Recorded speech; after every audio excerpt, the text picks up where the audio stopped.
Bem-vindos, meus filhos da luta. A semana passada recebemos notícias muito boas. Podemos falar do plano de reabertura progressiva da sociedade portuguesa. Acabou, pessoal. Vamos poder voltar a fazer a nossa vida. A conta-gotas. Sim, mas vamos poder ir às compras, visitar os amigos, cortar o cabelo. Mas essa abertura tem que ser uma abertura prudente, cautelosa, gradual, como eu disse, a conta-gotas. Mas já temos um plano e começamos até antes da Páscoa. A Páscoa é um tempo arriscado para mensagens confusas ou contraditórias. Bom, relativamente ao Sr. Presidente da República, como já tive a oportunidade de dizer, De abrir sem critério antes da Páscoa, para nela fechar logo a seguir, para voltar a abrir depois dela. eu nunca falo sobre as conversas com o Sr. Presidente da República. Quem é que levaria a sério o rigor pascal? Está tudo consertado. As datas todas certinhas. De março a maio só temos de cumprir e volta tudo ao normal. Essa avaliação de risco tem por base dois critérios fundamentais. Mas o que é que temos de cumprir? Por um lado, e no eixo vertical, o número de casos novos casos por 100 mil habitantes a 14 dias. Por outro lado, no eixo horizontal, a taxa de transmissibilidade. Ok, acho que percebi. Temos este semáforo. Se estivermos no verde, tudo bem. No amarelo, há problema. E no vermelho, voltamos para a jaula. Ok. Consensualizados entre os diferentes especialistas. O semáforo foi feito com o consenso dos especialistas. De certeza que está bem.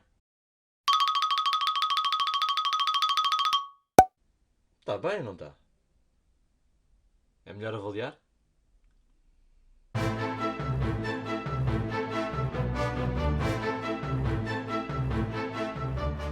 Vamos lá ver então as várias falhas do plano. Então deixa-me apontar, são várias. O semáforo é um indicador de risco, com dois eixos. No eixo vertical, temos a média a 14 dias do número de novos infectados por dia por 100 mil habitantes. A média a 14 dias de novos infectados por dia por 100 mil habitantes, ou seja, a incidência de novos casos. No eixo horizontal, temos o R0, o número básico de reprodução do vírus. O famoso R que nos tem acompanhado desde o início desta pandemia. Segundo o semáforo, temos de manter o R0 abaixo de 1 e a incidência abaixo dos 120.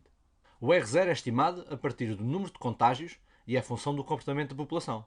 Ou seja, o valor de R0 depende fortemente dos novos casos e de se estamos confinados ou não. Se o número de casos crescer, isso é impossível sem um aumento do R0. Se o R0 aumentar, isso implica necessariamente maior incidência. Sendo assim, estando o valor dos eixos dos Y relacionado intimamente com o eixo do X, os extremos dos quadrados amarelos, dos supostos níveis 2 e 3, não fazem sentido nenhum. Não existem. Aquilo que temos não são 4 quadrados, mas sim uma banda diagonal. E isto é problemático porquê? Porque as situações amarelas, que supostamente nos permitiriam reavaliar as medidas, estes quadrantes, são reduzidos a pequenas zonas negligíveis. Ficamos apenas com duas zonas, o verde e o vermelho.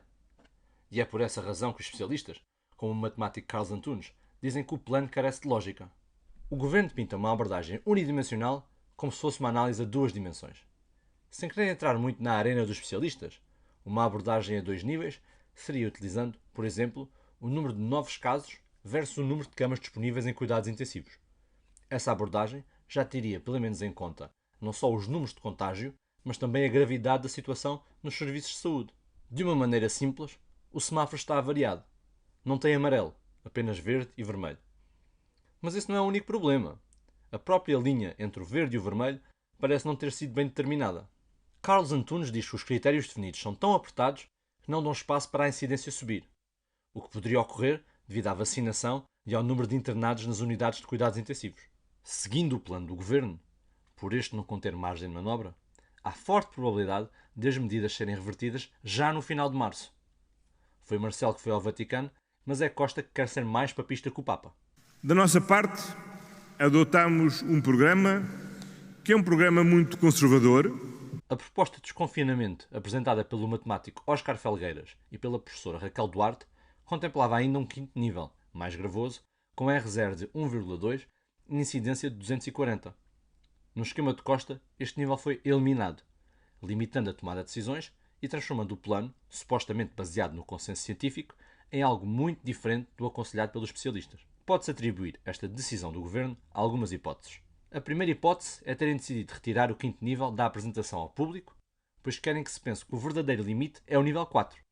Assim, têm um limite oficial para condicionar as pessoas e um limite privado, interno. Pois aquilo que era o limite mínimo é agora o limite máximo, dos 240.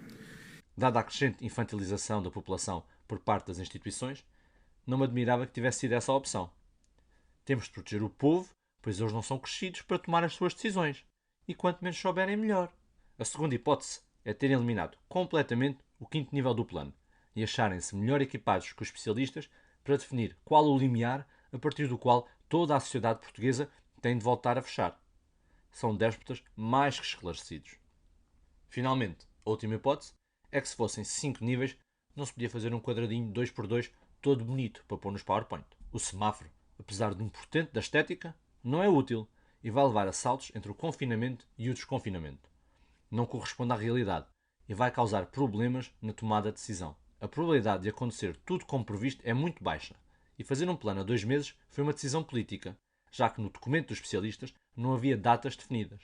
Avançou-se com um plano muito arbitrário que supõe o melhor cenário possível e com a nota de que, se correr mal, teremos de adaptar. Mas aquilo que fica na cabeça das pessoas é que dia 19 de abril já vão poder ir ao centro comercial e dia 3 de maio já vão poder ir ao ginásio.